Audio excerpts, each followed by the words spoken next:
पश्चिम side में उधर जाए कहते हैं या ध्यान ना करें जी मेट्रो में जाके मैं एडमिट हो गए बस वहाँ जो है डॉक्टर वगैरह आए तो अचानक मेरा ऑपरेशन करते हुए मेरे स्टन जो है वो फंस गए ऑपरेशन करते हुए तो मैंने कहा मुझे देख लो आप ही हो बचाने वाले मैं तो आपकी शरण में आ गई तो जो सबसे बड़े डॉक्टर थे बोले जी आपकी बाईपास सर्जरी करनी पड़ेगी मैंने कहा जी देख लो जैसे भी इच्छा है आपके तो आपके आघात में हूँ तो जी उन्होंने कहा कि आप लंबा सांस लो मैडम बहुत खतरे में हो बस मैंने गुरु महाराज का ध्यान करा स्टेशन पर पड़े पड़े मैंने गुरु जी देख लो आप ही को बचाने वाले बस वो एक बार सीना खटखटाया और वो वापस निकाल दिए उसके बाद तो बोले जी बड़ी सीरियस है तुम्हारा तो बोले जी क्यों पे हो तो आपकी कस्टडी में है मेरे गुरु मेरे सामने खड़े जहाँ मेरा ऑपरेशन हो रहा है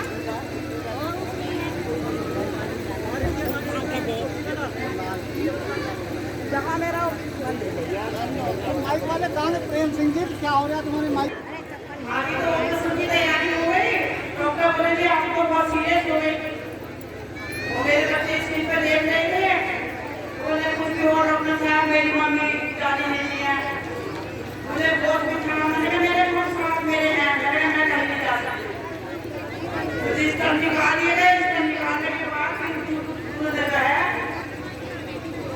मुझे स्टन निकाल कर एग्जाम काट कर और जहाँ से उन्होंने दोबारा ऑपरेशन करा मैं बोली डॉक्टर साहब मुझे कुछ नहीं होगा बोले नहीं चाहिए आप तो बहुत सीरियस हो आपकी बाईपास सर्जरी होगी तो मेरे गुरु मेरे कोने में खड़े सामने एक तरफ खड़ा खड़ा कर गया और गुरु जी देख रहे मैंने मेरे गुरु जी हैं अगर होगा भी तो मेरे गुरु साथ है यदि उन्होंने जो है वो डाला और उसके बाद में आज मैं सब लोगों के बीच में हूँ मुझे सांस नहीं आ रहा था बाईपास के लिए बोल दिया था चले आपकी बाईपास सर्जरी होगी लेकिन आज मेरे गुरु की ऐसी कृपा है तो मैं आप सब लोगों के बीच में खड़ी हूँ बोलो सद्गुरु महाराज की जय सच्चे दरबार की जय हर हरि के नाम का सुमिरन कर गुरु के नाम का सुमिरन कर लो जीवन हरि के नाम का सुमिरन कर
सरकार की, अनंत कंद भगवान की, श्री सद्गुरु महाराज की। अब इसी श्रृंखला में हमारे परम सम्मानीय श्रीमान सुरेंद्र सिंह जी LIC इंस्पेक्टर साहब फगवाड़ा आए और अपनी वाणी बोले।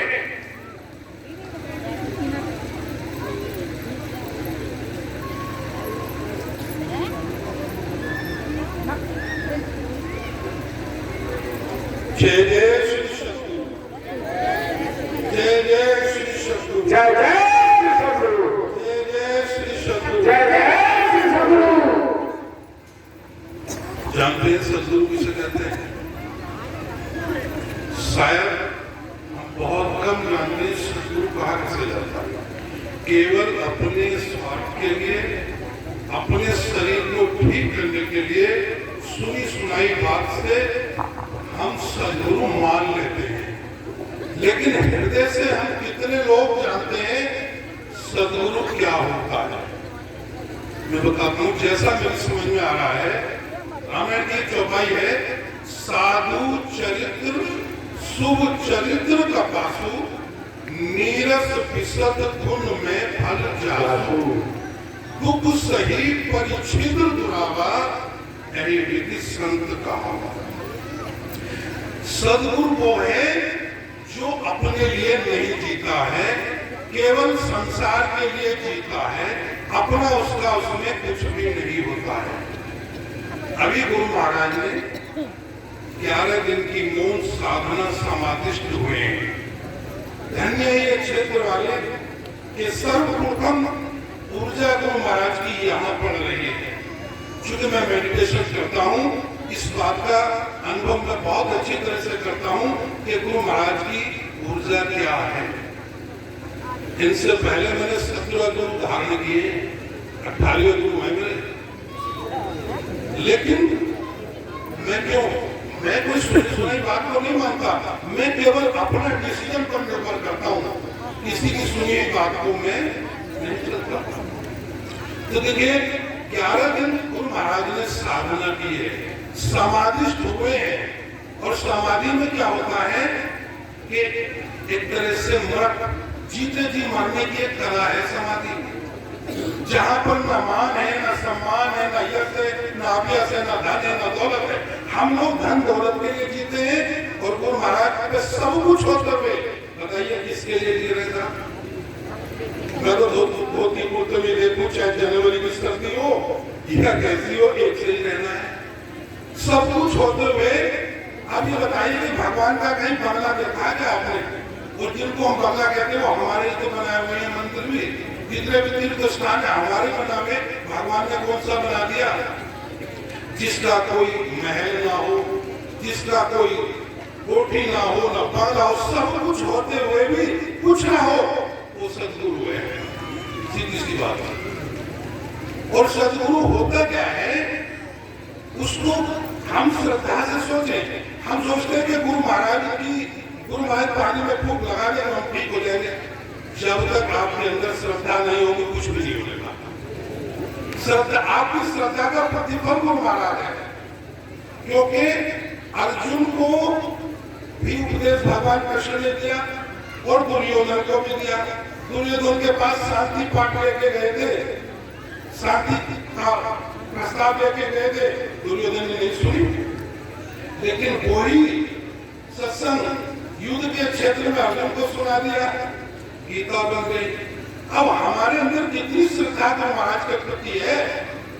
देखिए आप जो जल में फूंक लगवा रहे हैं ये वैज्ञानिक प्रक्रिया है, पैथी होती है, एक होम्योपैथी होती है, एक एलोपैथी है। गुरु महाराज से जो मरीज ठीक हो रहे हैं, चमत्कार नहीं है, लोमोपैथी बोलते हैं इसको, लोमोपैथी है ये। लोमोपैथी से क्या होता है, इसमें आपकी श्रद्धा काम करेगी। अगर आपकी श्रद्धा नहीं है, आप केवल एक डॉक्टर समझ के गुरु महाराज के पास आए, आपको कुछ नहीं होने वाला। अगर आप गुरु महाराज से दीक्षा लेंगे, श्रद्धा से जुड़ेंगे, लेकिन मेरे हिसाब से चमत्कार अज्ञानता होती है। चमत्कार तो आज से 50 साल पहले ये चमत्कार था, अब नहीं है। तो चमत्कार हमारी अज्ञानता का प्रतीक है, वो तो वास्तव में है। गुरु महाराज को समझिएगा, समय का अभाव रहता होगा। एक चीज आपको मैं बताऊंगा, एक जब कोई मर जाता है तो कहते हैं, ले जाते हैं सब लोग, राम नाम सत्य है, राम नाम सत्य है। वैसे बोल के देखिए तो पिटाई कर देगा कोई ना कोई।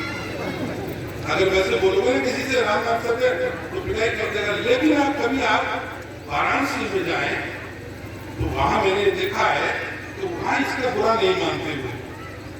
ये कहानी है भगवान शंकर की कि एक मुर्दे पे जा रहा था, भगवान शंकर ने देखा सब लोग राम नाम सत्य बोलते जा रहे हैं, क्या बात है। उनको भी लगा कि भाई बड़ी अच्छी बात, बहुत सुंदर कीर्तन है, वो भी साधु का भेष बना के। देखिए कहानी असल में प्रेरणा स्रोत होती है, कहानी झूठी होती है। ये मैं आपको एक बात कहने का सहारा है। तो वो उनके साथ बोलिए तो सब लोग करे थे राम नाम सत्य, राम नाम सत्य। जब मुर्दे को जला दिया और उसके बाद जब वापस आए तो कोई अपना फोन देख रहा, कोई कुछ देख रहा, कोई राजनीति की बात कर रहा, राम नाम सत्य कोई कह नहीं रहा। जब तक मुर्दा साथ था तब तक राम नाम सत्य हो रहा था, उसके बाद नहीं। अब उन्होंने देखा कि यार ये क्या चक्कर है, जब तक इनके साथ मुर्दा था राम नाम सत्य था, इसका मतलब ये है कि सत्य तो कुछ और था, तो मैं चलूं वहीं जिसको देखकर राम नाम सत्य कह रहे थे। तब उन्होंने शमशान में जाकर के उसको देखा, उन्हें देखा कि जो सत्य है वो तो कहीं गया ही नहीं, जो असत्य है वो जल गया, वो राख हो गया। तब से भगवान शंकर शरीर पर अपने भस्म बनते हैं। और कभी आप वाराणसी में जाए तो जो वहाँ होली होती है, वहाँ शमशान की होली में जलती हुई चिता में से लोग हाथ को निकाल के राख निकाल के होली खेलते हैं। हम तो शमशान से आकर के नहाते हैं और वो राख को लपेट। कहने का तात्पर्य मेरे भाई इतना ही है कि ये जो शक्ति है इसे समझो। ये शक्ति ऐसी शक्ति है कि ध्यान की जो ऊर्जा है। 11 दिन समाधिष्ठ हुए हैं गुरु महाराज, समाधि की अवस्था में थोड़ा बहुत ही खाया होगा, न सोए, लेकिन ये व्यवस्था की वादों नहीं थी। समय जहाँ रुक जाए, जहाँ काल रुक जाए, वहाँ सम अवधि होती है, समाधि होती है। बोलिए किसके लिए क्या गुरु महाराज ने आपके के लिए तो किया, क्या जरूरत पड़ रही है? इतनी अच्छे पद पर थे, ऐसो आराम तो बहुत था, लेकिन गुरु महाराज का कोई ऐसो आराम है क्या? ये तो सदगुरु की पहचान है। बस इतना ही कहूंगा कि हम लोग तरह तरह की मूर्तियों को पूछते हैं, लेकिन उनका एक मैसेज पढ़ लीजिए, मूर्ति कह क्या रही है। भगवान शंकर की अगर मूर्ति को देखोगे तो गले में सांप पड़े, अर्थात समस्या पड़ी है, और उस समस्या के बावजूद भी वो शांत है, माथे में चंद्रमा है, और वो किससे नाराज भी नहीं होते, आशुतोष है। गुरु महाराज से कितने लोग अपनी समस्या देते हैं, गुरु महाराज कभी नाराज होते कहते से एक एक की हाल पूछते हैं। परमात्मा वो है जो श्वास रूप में सबके पास आ जा रहा है। गुरु महाराज भी आपके पास आ रहे हैं। हम ये सोचें कि ये स्थूल रूप श्वास का है, हमारा कल्याण हो जाएगा, केवल भाव की है, अपने भाव को बनाए रखें। अंत में मैं यही कहूंगा कि मैं गुरु महाराज से कभी कुछ नहीं मांगता, और वो मुझे मिलता है जो शायद आपको ना मिला हो। जय जय अभी सम्मानित करते लोग हमारे